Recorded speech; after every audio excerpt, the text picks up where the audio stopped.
käydä läpi keskivartaloharjoitteita, oikeastaan semmoisia treenejä, jotka auttaa teitä siihen juoksutekniikkaan, hahmottaa teidän lantioasentoa ja vahvistaa myöskin lantioalueen lihaksia, jotka on tosi tärkeitä juoksuaskeleen aikana.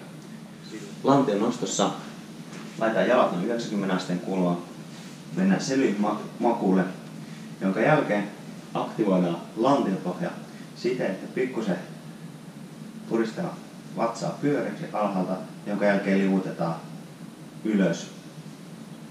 ylöspäin, saadaan semmoinen hyvä liitteen keskivartalon tuki. Ja nyt aktivoidaan pakarat ja lähdetään nikamalta nostamaan lantiota ylös. Ja alas. Seuraavaksi otetaan lonkan ulkokiertäjät. Toinen käsi pään alle ja toinen käsi tähän eteen ja kohotetaan kylkimaa irti.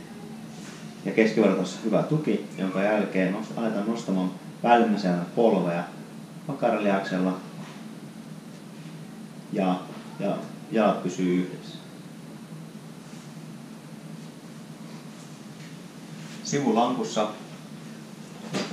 hyvä ryhdikäs asento.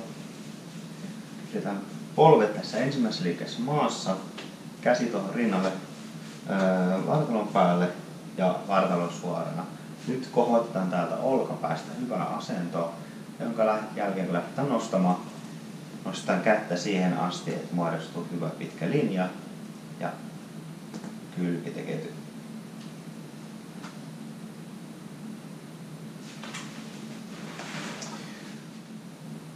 Paras lihaskuntatreeni on tietenkin tehty treeni, sen takia nyt kun tehtiin vain 3 liikettä, 3 kierrosta, 10 toistoa per liike.